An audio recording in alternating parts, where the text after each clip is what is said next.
Subscribe करें हमारे YouTube channel साधना gold को और पाएं वीडियोस सबसे पहले। बेल आइकन दबाना ना भूलें। शराब आदि या अन्य नशे आदि, खासकर शराब के विषय में बताती हूँ। ये पहले हर कोई व्यक्ति उपयोग करता था। इसे सोमरस कहा जाता था। शायद आपने पढ़ा भी हो, शास्त्रों में सोमरस की विशेष महत्वता थी। अश्वनी कुमार आदि जैसे जो देव कुल में थे, लेकिन इस सोमरस का पान कभी कभी इंद्र भी किया करते थे। लेकिन एक अपराध हो जाने की वजह से इसका त्याग हो गया, इसको श्राप मिल गया। और वो अपराध हुआ शुक्राचार्य जी महाराज से। देवताओं के गुरु हैं बृहस्पति और दैत्यों के गुरु हैं शुक्राचार्य। देवताओं को ज्ञान देते हैं बृहस्पति जी महाराज और दैत्यों को ज्ञान देते हैं शुक्राचार्य।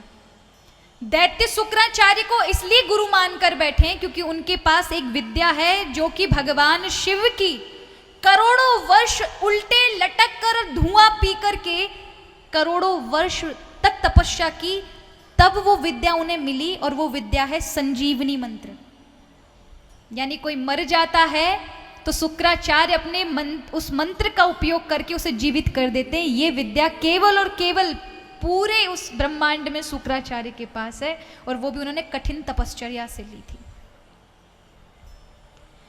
तो जब देवताओं को ये पता लगता है कि शुक्राचार्य के पास तो ये विद्या है कि हम जितनों को मारते हैं वो उतनों को जीवित कर देते हैं, क्यों ना ये विद्या अगर हमारे गुरुजी के पास आ जाए तो फिर बात ही अलग हो, फिर तो देवताओं को अपन देख लेंगे। तो बृहस्पति जी ने अपना पुत्र कच्छ, जिसका नाम कच्छ था, बृहस्पति जी का छोटा पुत्र कच्छ जाता है शुक्राचार्य जी के पास विद्या सीखने के लिए। ध्यान देंगे, सीखने के लिए जाता है। अब शुक्राचार्य जी को पता था ये बृहस्पति का पुत्र है, लेकिन फिर भी एक गुरु के रूप में थे तो उस बालक को खूब शिक्षा दी, संजीवनी मंत्र की दीक्षा दी। लेकिन जिस दिन उसने वो संजीवनी मंत्र की शिक्षा प्राप्त की, उस रात दैत्यों ने उसे मार डाला, उस कक्ष को। शुक्राचार्य जी को पता चला तो उन्होंने जीवित कर दिया। फिर उसे संजीवनी मंत्र दिया, फिर भेजा तो रास्तों में फिर दानवों ने मार दिया उसे।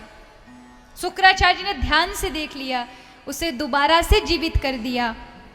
लेकिन इस बार दानवों ने क्या किया, कक्ष को जब शुक्राचार्य जी ने वो संजीवनी मंत्र की दीक्षा देकर विदा किया तो रास्ते में उस कक्ष का अपहरण करके उसे मार के उसे जला के उसकी सारी भभूत राख, रात्रि में सोमरस पान कर रहे थे शुक्राचार्य जी, इस सुरा का पान कर रहे थे, उसके उन सुरा में मिला दी और इन्हें पिला दिया। यानी वो कक्ष इनके पेट में भस्मीभूत वो सारी चली गई। इनको पता नहीं चला।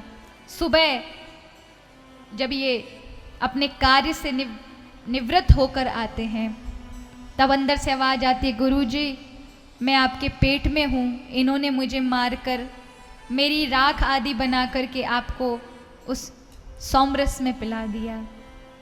तब अपने को बड़ा धिक्कारते शुक्राचार्य जी, ब्रह्म हत्या का दोष लग गया मुझे, ये मैंने क्या किया, मेरी बुद्धि क्यों नहीं ऐसी हुई कि जिस समय तुम मरते थे मुझे पता चल जाता था, लेकिन यहाँ इन्होंने मारकर मुझे पिलाकर भी तो अंदर पहुँचा दिया, लेकिन मुझे पता ना चला इस सोमरस के कारण।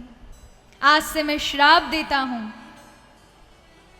जो इस सोमरस का पान करेगा, जो इस सुरा का पान करेगा, उसकी बुद्धि नष्ट हो जाएगी, उसके किए हुए पुण्य नष्ट हो जाएंगे। वो चाहे कितना बड़ा विद्वान ब्रह्म के समान भी क्यों ना हो, अपनी बुद्धि से भ्रष्ट हो जाएगा और एक पागल की भांति व्यवहार करेगा। ये संत महात्मा ऋषि मुनि योगी सबको श्राप दे दिया, देवताओं तक को श्राप दे दिया। तब से ये त्याज्य हो गई। क्या हो गई?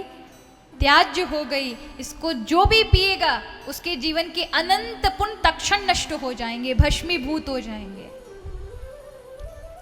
तब शुक्राचार्य जी ने अपने उस पुत्र से कहा, पुत्र मैं अपनी कुंक्षी फाड़ता हूँ, तुम उससे निकल कर बाहर आ जाओ, क्योंकि मैं तुम्हें अंदर ही संजीवनी मंत्र से जीवित कर देता हूँ।